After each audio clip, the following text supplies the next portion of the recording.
So good day everyone.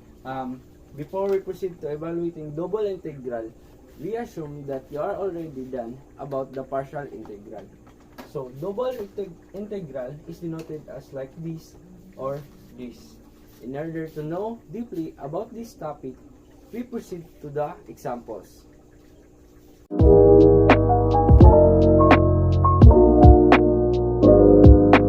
So for example, the double integral of 9x cubed, 9 squared, dy, and dx. So first step, ang atong buhatan is kuhaon una ang sasulod na integral. So first, ano siya? So integral of 9x cubed y squared of dy. So first,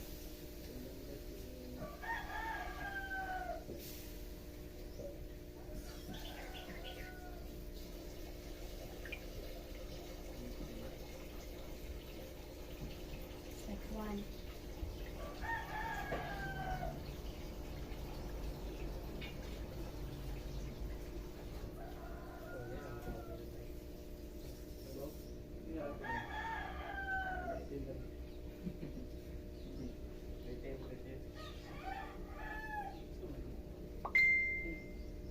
Lord, hindi ko po gusto yun. Parang bumalik ka sa mga Lord.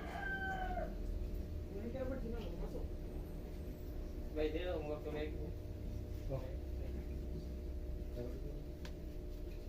Good.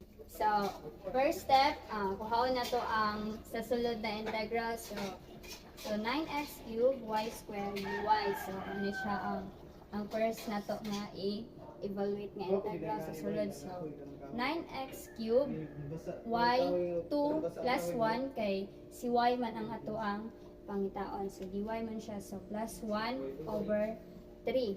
So, ano siya nga. Then, 9 divided by 3 is 3. So, ngayon ang mabili na lang is 3x cubed y cubed kay 2 plus 1 na. Next is we substitute na to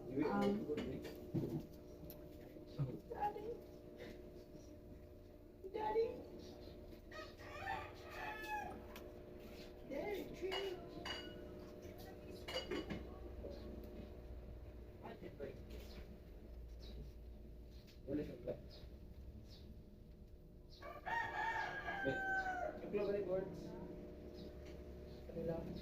so substitute na to si 3x cubed y 4.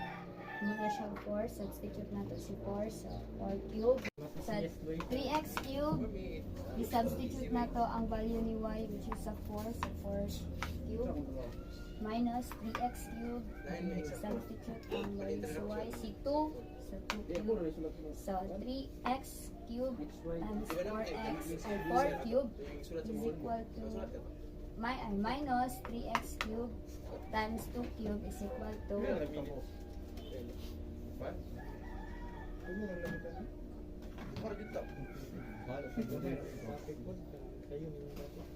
Mamili ang isa no? 168 cubed. And next step is evaluate na to ang sa gawas na integral which is gamit ang kaninga value sa Ato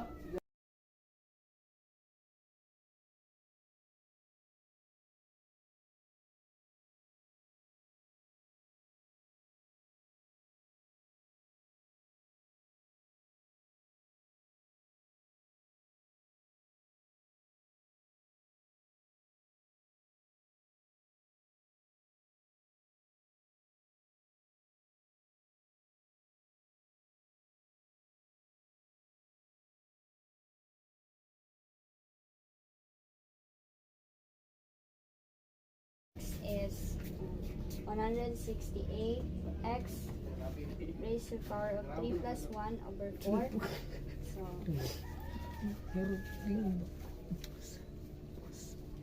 So 168 divided by 4 is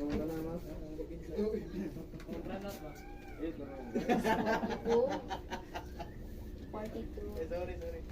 4. Next is evaluate na to sa value sa x ang 3 and 1.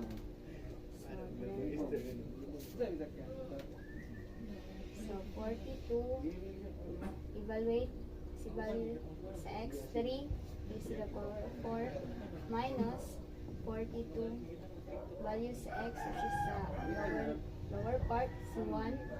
So times 1. So 42 times 3 raised to the power of 4 minus 42 times 1 raised to the power of 4 is equal to 3,360. There's another way to solve this double integral. Dapat iwan ni mo ni siyang dy o y squared, then dx o si 9x cubed, then si dy o kaning nasa sulod nga integral, and si dx o si 3,1.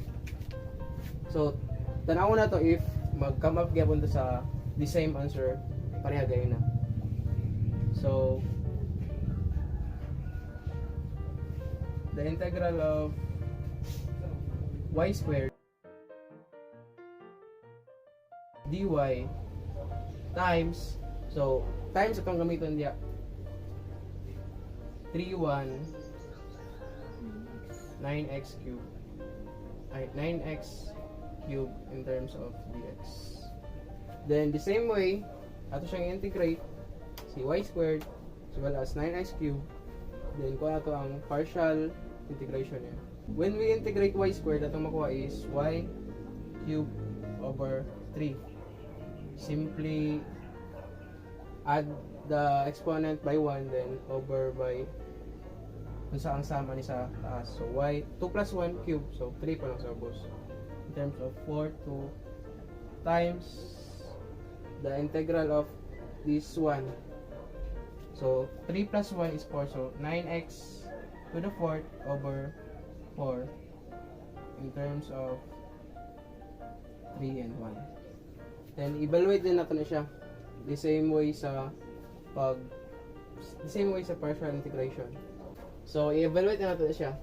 So y cube substitute ni taas.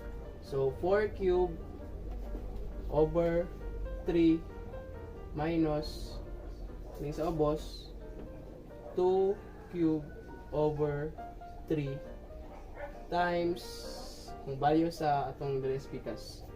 So 9 times 3 raised to the power of 4 over 4 minus kaning nga value 9 times 1 to the 4th power over 4.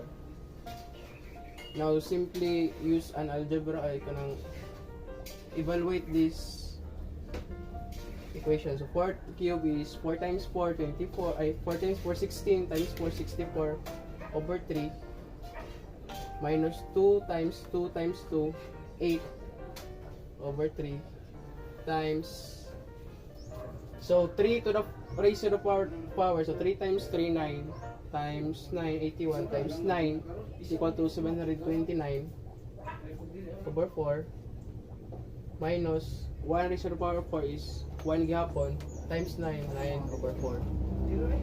Then atong evaluate, subtraction naman siya. So 64 minus 8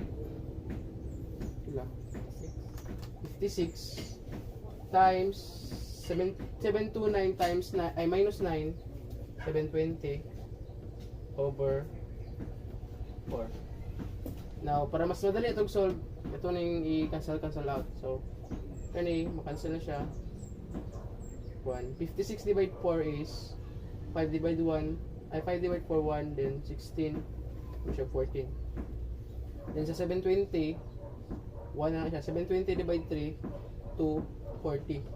Then 240 times 14 is 360. The same answer atong sa dainang pag pamaagi sa pag-solve sa integration. So, depende na sa inyo kung asa mo hiyang, asa mo mas comfortable nga magamit. Ito ba itong i-integrate si dy muna, si dy una, or then si dx, or imura siyang iisa.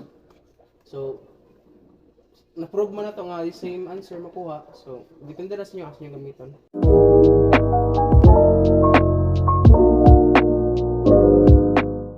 So there is a technique to solve this integral using scientific calculator, and dapat ang inyong calculator is na siya kaning integral kani para ma-solve na siya nga example. So let's try to solve this example. First is you have to set up your scientific calculator into radian mode. Set up, then press 4, then radian. So shift, set up, then press 4, so naka radian mode na siya. Next is, since na naman to kato ganyan na last example ganyan na is gibahin to, di ba, sa in other way sa pag-solve sa double integral. So nabahin na siya. Next is, since dx naman ang nadri sa atong calculator, so kaning y squared dy is himuon na siya na himuon. So kaning y squared dy is himuon na to siya og x squared dx, which is kani. Kay ang sa atong scientific calculator is dx sa siya. So let's try to solve this using scientific calculator. First is you have to put quantity, then press this integral, then you have to input the x squared. So alpha, then x, tapos x squared. Then you have to put the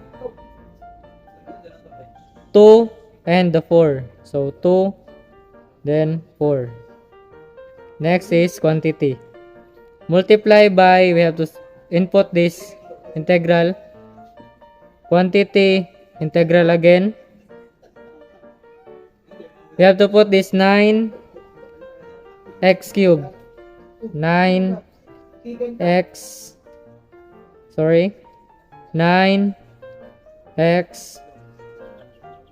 cubed. Then 1 and 3. 1 and 3. Then quantity. Then press calc. Press calc. Then 0, then equal. So our answer is 3,360. So the same lang siya sa atong first example gayna.